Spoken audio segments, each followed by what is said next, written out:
G'day folks, Andy here from McDowall Manor.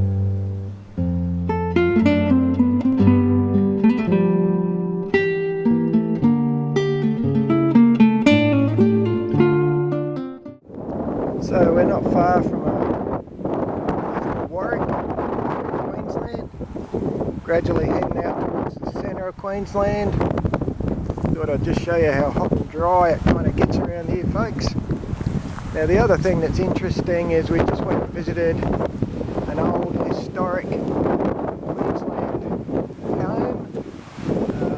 Some of the original settlers in this area. Beautiful old place. Been allowed to go to rack and ruin, but they've been progressively fixing it up, which is a wonderful thing, and turning it into a tourist attraction. So that's the Glengullen homestead. Would have overseen all of the land hereabouts originally. I think now she's down to about a 5-acre block. This is another view of that old homestead from down on a road on the distance as it approaches. That side is actually the front, where the front door was. You can see the two verandas. Beautiful old place. Just to give you some perspective now, I'll back out. And there she is, folks, the old original Glengullen homestead.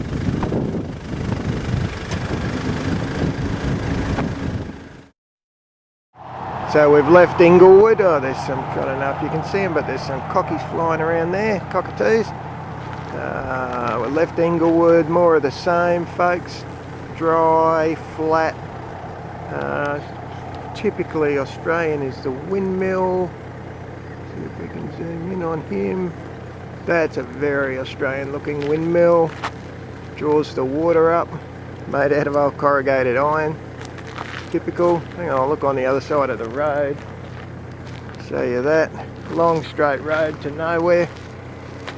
See how flat, dry all that side of the road is as well. This is typical of getting out towards Western Queensland now. Thought I'd give you a look. Our next stop will be a little town called Inglewood, and then after that we'll hit Gundawindi. So what you're looking at on the right there is uncleared scrub. What you're looking at on the left out beyond the first little bit of tree there, that's some sort of grain crop. Nice long straight road. That's our typical cattle country. You can see it's open, or reasonably open. There's one sitting over there near a little dam. So the aim here is you keep your trees and stuff to make sure your cattle have got some shade for when it gets really hot, which is the big drawback with that field I was showing you full of grain. You know, it's bloody parched and they spend so much money irrigating it to keep it growing. This is a much more sensible kind of use, really, in my view. There's a bit of Aussie fun for you. The cattle are crossing the road. So we've slowed right down. A few cars behind us are going equally as slow. They're still on the road, the buggers. There's quite a few of them. You really can't trust them that much because they tend to sort of panic and run in front of the car, and some of those big cows will make one hell of a dent in the front of your car, let me tell you. As you can see, that's right round the corner and up the street. I'm going real slow or I wouldn't be picking up a video camera. Anyway, I'll turn it off now because I don't even like doing it when I'm going 20 kilometres an hour, quite frankly. So here's another new one. We've got emus crossing the road. Ah. Look at that. Go figure. Here's a bit of Aussie roadkill. It's a dead kangaroo. Okay. So I've actually pulled up at a little place called Tubier. Is my guess probably how you say it. Give you a look at this massive town, eh? What we're looking at is a couple of houses, a shop, and that yellow sign is a hotel. Always a pub in town in Queensland. That's a little Australian parrot of some description. Pretty little fella, blues and greens. I'm zoomed way in here because they're terribly skittish little guys. That's why you're jumping around a bit. Very pretty. As you can see, I zoomed way in, and that's the depth meter for that floodway sign. Now it's hard to believe, but all of this pretty much scrubby desert here will go underwater when we get a real good wet season. Now we haven't had one for a couple of years. We're well and truly in drought out this way. Bloody flies everywhere. I'm just trying to chase them buggers away. But yeah, incredible. This all goes underwater as far as the eye can see. It's a floodplain. With all that grass and crap over there, there's no way on God's green earth I'd walk through that. The rule over here is if you can't see where you're putting your feet, don't walk there. Chances are there'll be a buttload of snakes. Just to prove to you the wet business, you can see it has been wet there on the ground. You can see where it's all dried out. Hard to believe, isn't it? Flooded. All of this land as far as the eye can see, folks. Huh. So, just showing you a little bit of good old Aussie red dirt. We've moved probably 100k since the last video. We're certainly in that red kind of countryside now. So this is a little place called Nindigully. All that's at Nindigully is a camping ground and a pub, which is kind of typical for a little Queensland place. Surprised there's as much water in the river as there is. It's actually up pretty high. There's people around fishing and stuff. See trees in the middle. So I'd say it's certainly higher than it normally is, which is great. I think there's someone in a kayak over there. You probably can't see them. They're underneath behind a tree. Yeah, a little spot called Nindigully. Go figure. Pub over there. I can see there's a toilet block, but as you can see, that's pretty much about it, folks. Bloody hell. Looks like the truckies. Oh, there's a store over there too. Looks like the truckies like stopping here. Place to have a bit of a kip, I'd imagine. Bit of a kip and a bite to eat. They're on their way again. We're way out west now. We're geez, we're more than 500 kilometres away from where we started. So there you go, Nindigully.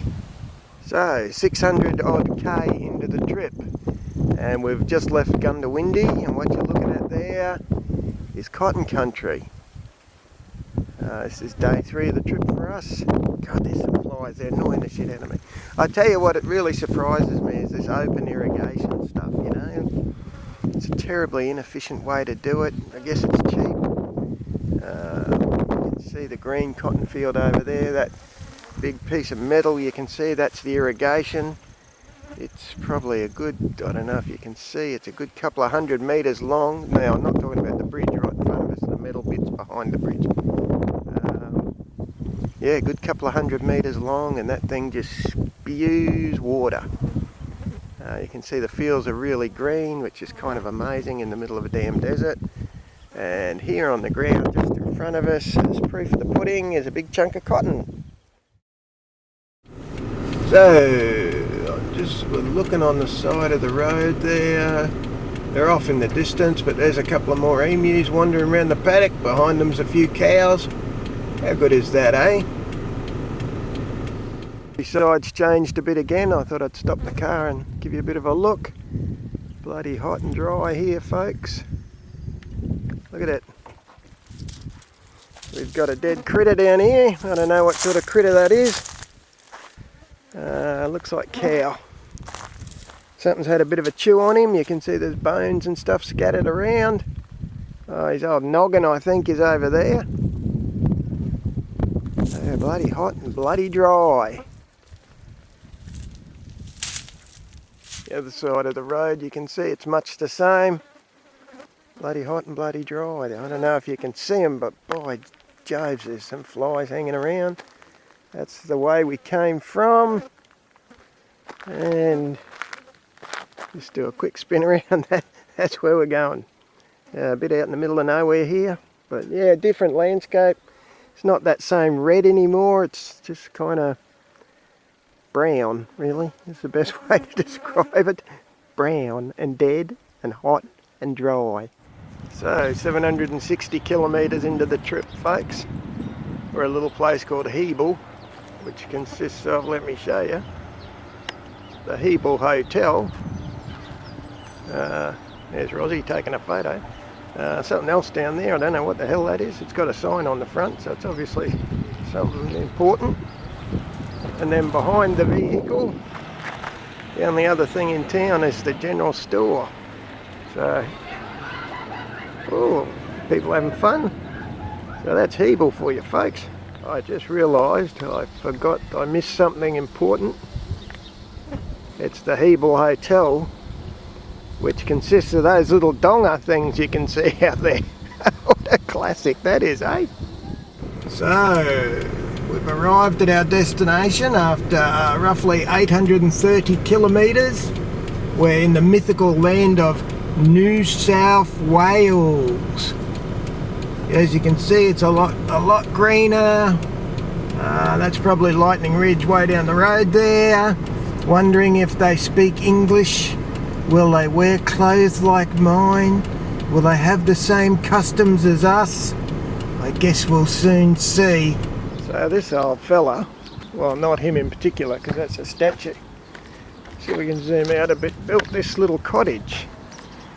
And him and his, in 1932, and him and his entire family lived in it till 1937. Bloody hell, look at the old fireplace and chimney on the back. Unbelievable, isn't it? The thing behind was the Lightning Ridge Hospital in 1914. Just a little cottage.